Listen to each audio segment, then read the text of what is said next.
Press Conference, a series in which men who make the news answer impromptu questions from men who write the news. They are introduced by William Clark. Good evening.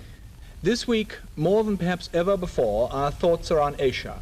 And we have the exceptional good fortune to have in the studio tonight one of Asia's most prominent statesmen, the Prime Minister of India. Mr. Nehru, I am extremely grateful to you for coming here, and I speak on behalf of us here and on behalf of the wider public who are watching us. I'm particularly grateful as I believe this is your very first appearance on television. Yes, this is the first time I am facing this ordeal. In fact, I know very little about television, except what I've heard about it. Well, I would like to introduce to you, if I may, the people who are, I hope, going to make this not such a bad ordeal after all. Sitting on my left is Kingsley Martin, the editor of the New Statesman and Nation, and beyond him is H.V. Hodson, the editor of the Sunday Times, and at the end, to ask the first question, is Donald McLaughlin, the foreign editor of The Economist. Prime Minister, when you return to India, people will be asking you what you thought of the coronation. What are you going to tell them? Well, I'll have to tell them a great deal, but principally that it's very impressive in many ways. The most impressive thing to me was, apart from it being a great spectacle, were the crowds here and the way they behaved. And one begins to like more and more the London crowds and their fortitude in inclement weather and their insistence on enjoying themselves whatever might happen. But is there going to be no criticism in India of your having come to the coronation? There was when I came, and there will be no doubt when I go back. But I don't think it will amount to much. Mr. Nehru, we all understand very well indeed why India decided to be a republic within the Commonwealth. What I think is a remarkable thing is why there is so little resentment in India towards the British in view of our past history. It seems to us India is a most wonderfully magnanimous country. Can you explain this remarkable phenomenon of forgiveness? Well, partly we don't, I suppose, hate for long or intensively. But chiefly, I think, because the background that Mr. Gandhi gave us during all these past decades. After all, you were in prison yourself 16 years, and you don't seem to have any resentment about it at all. We might almost be popular people in India. An astonishing thing, really. I think it's a good thing for a person to go to prison for a short while. And to be Prime Minister for 7 years. I was going to ask, looking back on those 7 years and remembering all the hopes that were expressed at the time when India gained her independence, do you feel that they have been years of satisfactory achievement, or have you disappointments, Prime Minister? Both.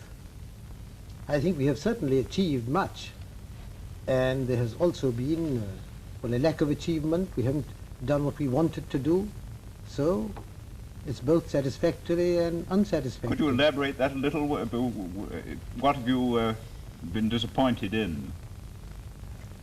That's rather a big question. There are so many things in India. Can I give you a lead about democracy and the progress of political democracy in India? Well, generally speaking, I would say that politically we had advanced. The unity of the country, we've put an end to all the old princely states. We've had these general elections which were remarkable on a tremendous scale, and we've built up a good democratic structure.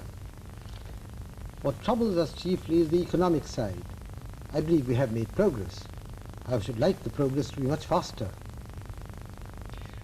Would you agree, Prime Minister, that Anglo-American, British-American, British Commonwealth American, if you like, agreement and concord have a very special value for the defense of our common ideals of democracy? Yes, certainly. And that to aim for that has a value of its own, and that it may require sometimes some compromises from our side with policies that we don't see 100% eye to eye with on the other side of the Atlantic. But Mr. Hodgson, politicians are always compromising. They have to. But there is a tendency, if I may say so, for leading statesmen in Europe and America to look at the world from Europe and America. Well, if we look at the same world with the same principles from, let us say, Delhi or some place in or Karachi, well, the world looks slightly different. Geography counts. Take the question of China. China is a distant country to most people in Europe and America. China is a country having a 2,000-mile frontier with India. Well, it's a different picture to us immediately.